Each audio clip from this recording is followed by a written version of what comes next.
Hello dear students, मैं दीपक कुशवाहा अपने YouTube channel आ maths word में आप सभी का स्वागत करता हूं। बच्चों, आज हम आंकिक विधियां चैप्टर के पार्ट 3 की शुरुआत करने जा रहे हैं। हमने आपको बताया था कि जो बीजीय समीकरण होती हैं उनको आंकिक विधियों के माध्यम से हल करने की 4 विधियां होती हैं, जिसमें हमने आपको पहली विधि बताई थी क्रमिक विभाजन विधि, दूसरी विधि बताई थी रेगुला मिथ्या विधि, तीसरी बताई थी न्यूटन रैप्सन विधि और चौथी आपको बताई थी गॉस विलोपन विधि। तो बच्चों, हमने आपको पार्ट 2 में क्रमिक विभाजन विधि के बारे में बताया हुआ था और उसके ऊपर हमने एक बेस्ट क्वेश्चन भी आपको कराया था कि क्रमिक विभाजन विधि के द्वारा हम किसी भी दी गई इक्वेशन के जो मूल हैं वो कैसे हम फाइंड करते हैं, बिल्कुल एक्यूरेट बिल्कुल मान जो है कैसे ज्ञात करते हैं, उसके बारे में हमने आपको बताया हुआ था। बहुत सारे बच्चों का हमारे पास कॉल आया, मैसेज भी आया कि बच्चे कह रहे थे कि सर एक एग्जांपल जो है आप सक्सेसिव बाइसेक्शन मेथड पर हमें और समझा दीजिए, तो ये हेडिंग हमें पूरी तरह से समझ में आ जाएगी। तो बच्चों, इसी क्रम में हम आपके लिए आज फिर से एक नए एग्जाम्पल के साथ में सक्सेसिव बाइसेक्शन मेथड को समझाने का प्रयास करेंगे। सभी बच्चे एक पेन और एक कॉपी लेके बैठें और हमारे साथ साथ लिखने का प्रयत्न करें। पहले आप वीडियो को रोकें और जो हमने आपको सक्सेसिव बाइसेक्शन मेथड की वर्किंग रूल के बारे में बताया था, पहले आप उसको एक बार रीड करें और फिर इस क्वेश्चन को हम आपको कराएंगे, तब आपको बेहतर तरीके से समझ में आएगा। सभी बच्चे एक बार वीडियो रोक के पार्ट 2 में हमने आपको जो सक्सेसिव बाइसेक्शन मेथड के बारे में बताया हुआ था, वर्किंग रूल बताया था, पहले आप उसे एक बार जरूर देख लें। आइए बच्चों, शुरू करते हैं। इस क्वेश्चन को हम कैसे सॉल्व करेंगे, सभी बच्चे बिल्कुल ध्यान से वीडियो के लास्ट तक बने रहेंगे।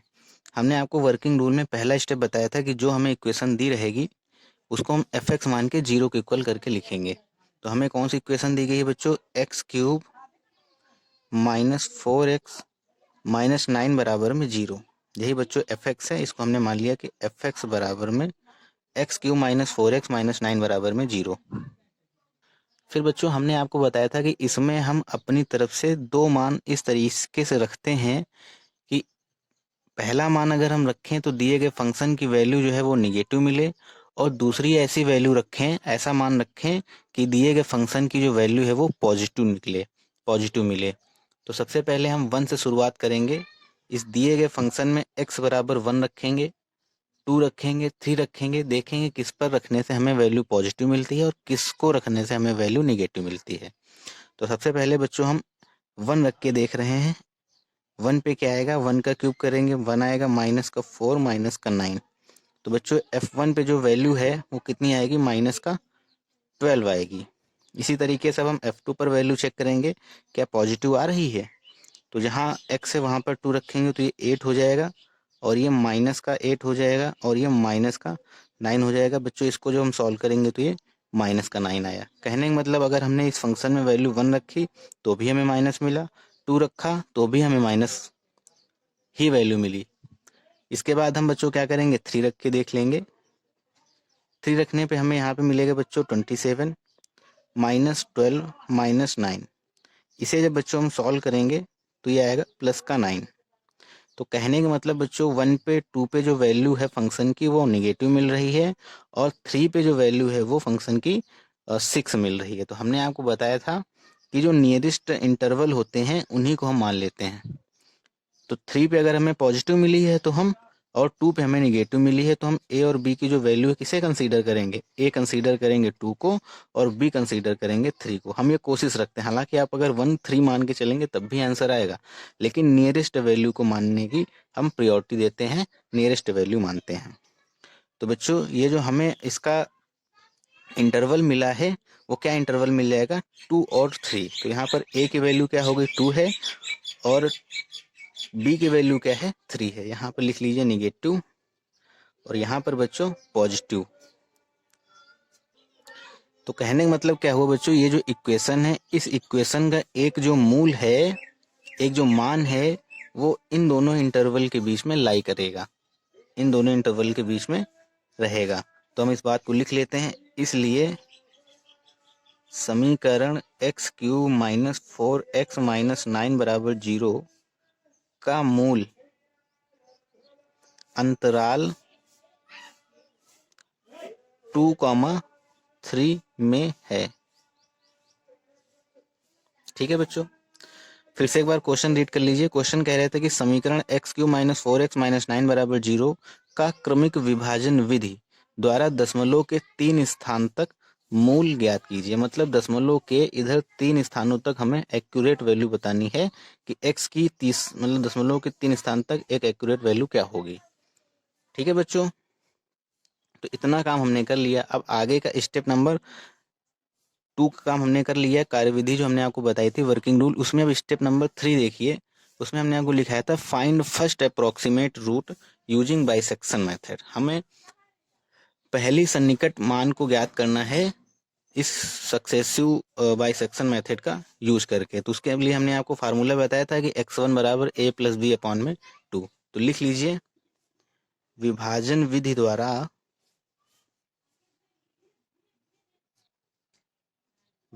विधि द्वारा प्रथम सन्निकट मान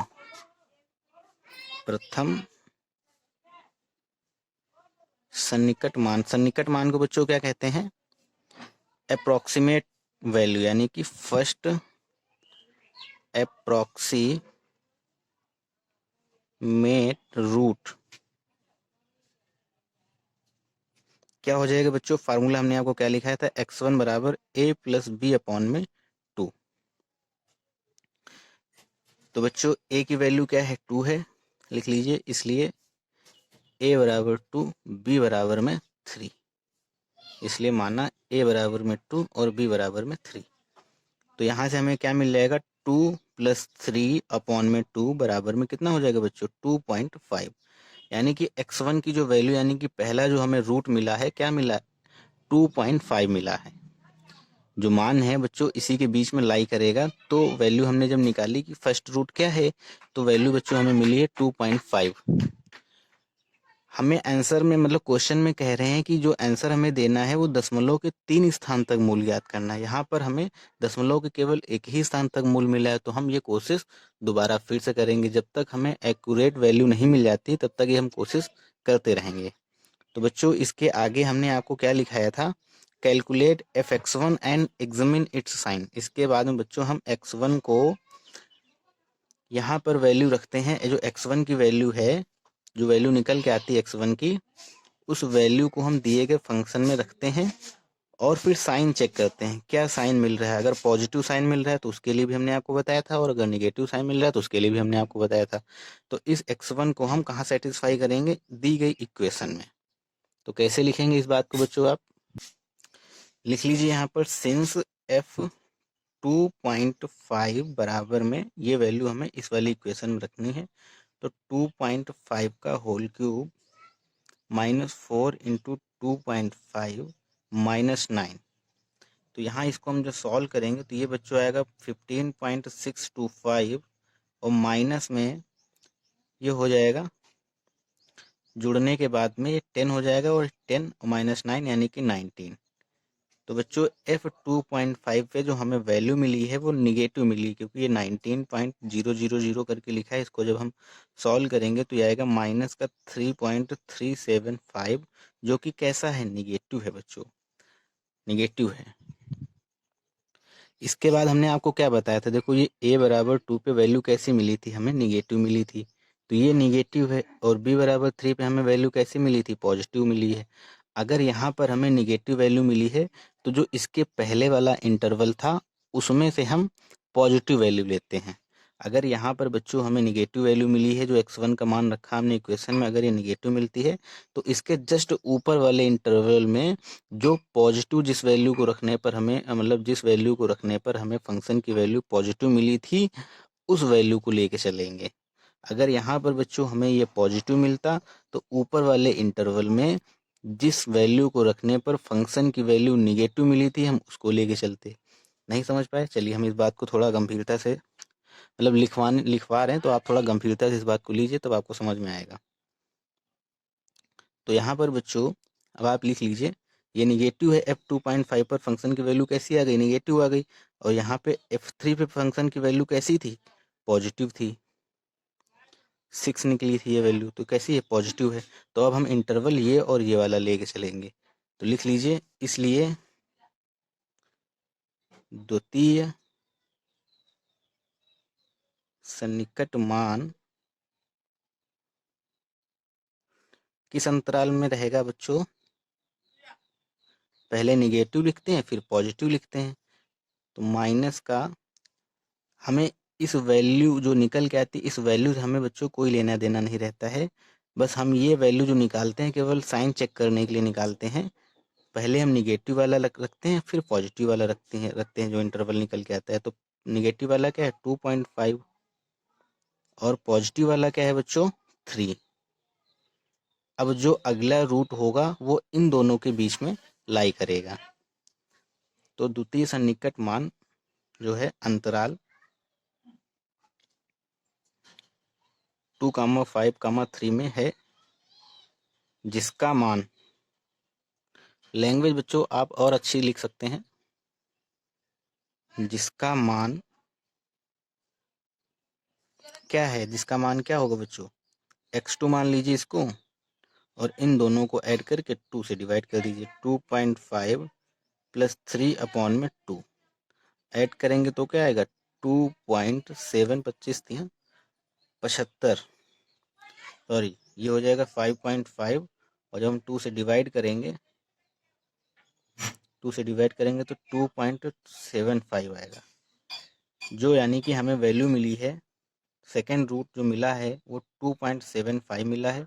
लेकिन अब भी हमारा काम नहीं बना, क्योंकि क्वेश्चन में हमसे कहा जा रहा है कि दशमलव के 3 स्थानों तक वैल्यू फाइंड करनी। यहाँ तो दशमलव के 2 ही स्थान तक आई है। फिर इसी प्रोसेस को हम दोबारा रिपीट करेंगे। कैसे करेंगे? इस वाली x2 को दिए गए फंक्शन में रखेंगे, देखते हैं कि पॉजिटिव वैल्यू मिलती है कि निगेटिव मिलती है। पॉजिटिव मिलेगी तो क्या करना है, निगेटिव मिलेगी तो क्या करना है, हम आपको आगे समझा रहे हैं। पहले यहाँ तक आप नोट कीजिए, इसको नोट कीजिए बच्चों। आशा करते हैं बच्चों आपने नोट कर लिया होगा। अब आप इसके आगे का प्रोसेस लिखिए। तृतीय सन्निकट मान के लिए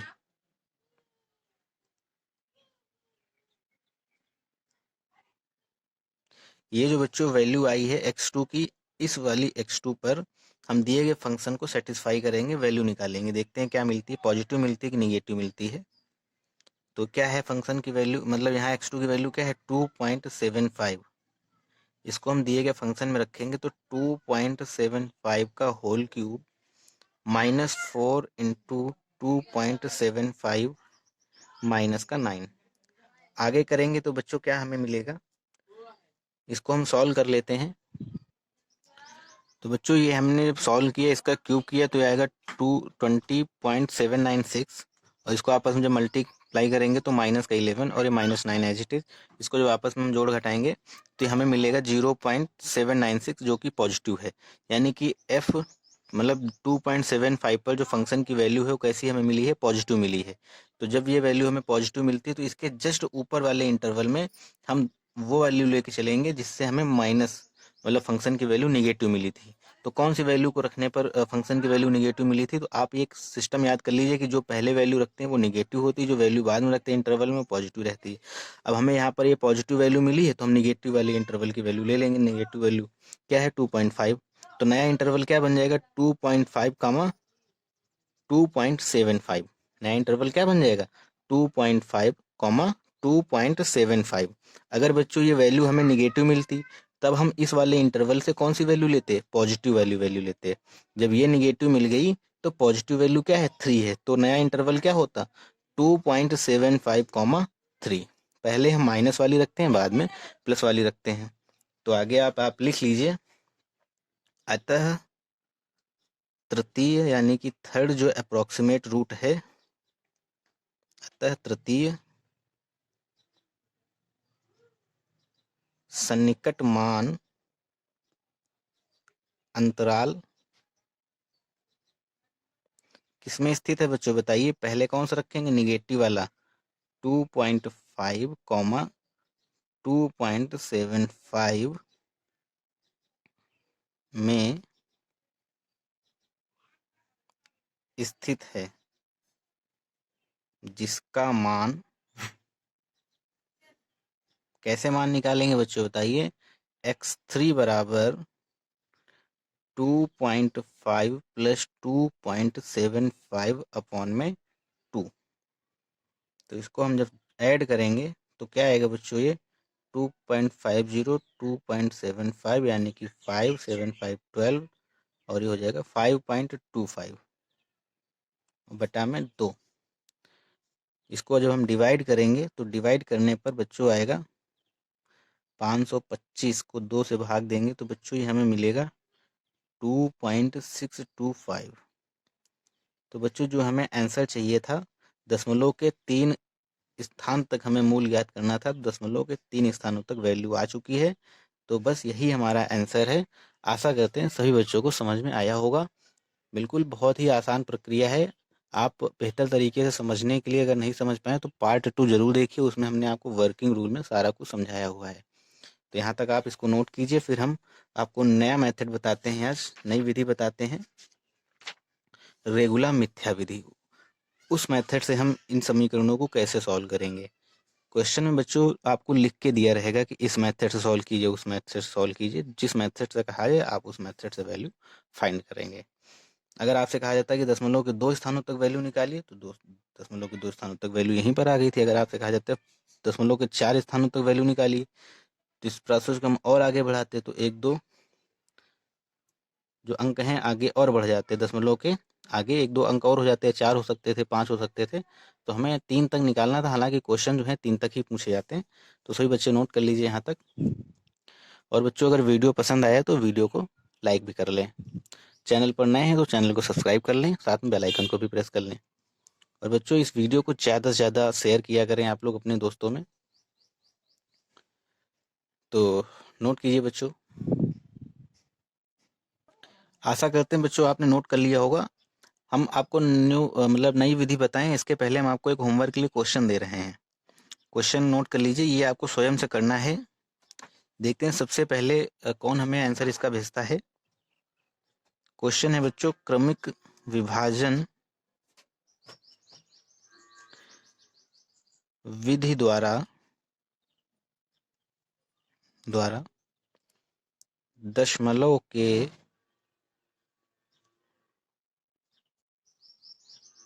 3 स्थानों तक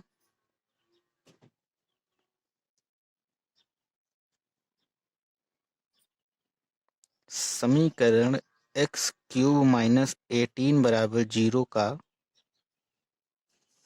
वास्तविक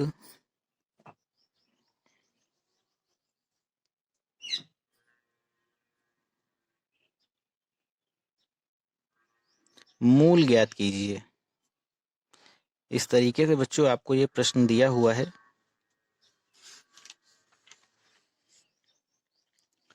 एक क्वेश्चन और दिए दे रहे हैं। ये दोनों प्रश्न बच्चों आपको स्वयं से करने रहेंगे और करने के बाद हमें आंसर जो है वो भेजना है आप लोगों को। देखते हैं सबसे पहले कौन हमें आंसर इसका बताता है। ऐसा कौन स्टूडेंट है जो सबसे पहले हमें आंसर देगा। एक क्वेश्चन मान लो बच्चों आपको ये दिया हुआ है, क्रमिक विभाजन विधि द्वारा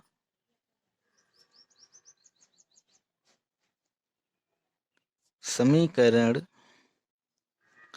x³ - 9x + 1 बराबर में 0 का x बराबर 2 तथा x बराबर 4 के बीच वास्तविक मूल ज्ञात करो। सभी बच्चे स्वयं से करने की कोशिश करेंगे इन दोनों प्रश्नों को। एक क्वेश्चन हम इसके ऊपर बेस्ड आपको हम और दिए दे रहे हैं। ये बहुत ही महत्वपूर्ण क्वेश्चन है। ये 3 प्रश्न बच्चों आपके लिए होमवर्क के लिए हैं। नोट कर लीजिए। समीकरण जो कि हमको याद है, ये प्रश्न पूछे जा चुके हैं इसलिए हमें याद है और हम चाह रहे हैं कि इन क्वेश्चन पर आप भी प्रैक्टिस बिल्कुल करें अच्छे से। अगर कोई असुविधा होती, नहीं कर पा रहे तो आप हमें तुरंत बताएंगे। आप हमें मेल कर सकते हैं बच्चों। मेल आईडी नोट कर लीजिए, आपको स्क्रीन पर दिखाई दे रही होगी। तो इक्वेशन है, समीकरण x³ - x - 1 बराबर में 0 का एक मूल 1 तथा 2 के बीच में है। क्रमिक विभाजन विधि द्वारा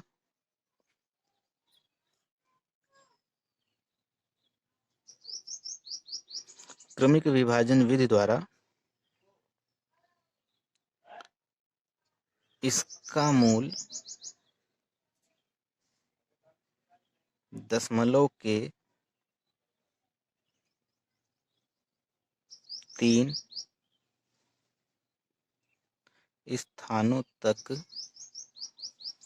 ज्ञात करें। तो बच्चों बेहद आसान से प्रश्न है, ये 3 प्रश्न हैं, हम आपको होमवर्क के लिए दे रहे हैं। नेक्स्ट मेथड है आपका इन समीकरणों को सॉल्व करने का। नेक्स्ट विधि है, हमने आपको क्या बताई थी बच्चों? नेक्स्ट विधि ध्यान कीजिए, क्या बताया था?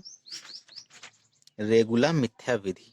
हेडिंग डाल लीजिए बच्चों, रेगुला मिथ्या विधि। रेगुला मिथ्या विधि, इसको इंग्लिश में कहते हैं बच्चों रेगुला फाल्सिए। फाल्स मतलब मिथ्या होता है, तो फाल्स ही पढ़ लीजिए, लेकिन सब लोग फाल्से फाल्से पढ़ते हैं। रेगुला फाल्स मेथड।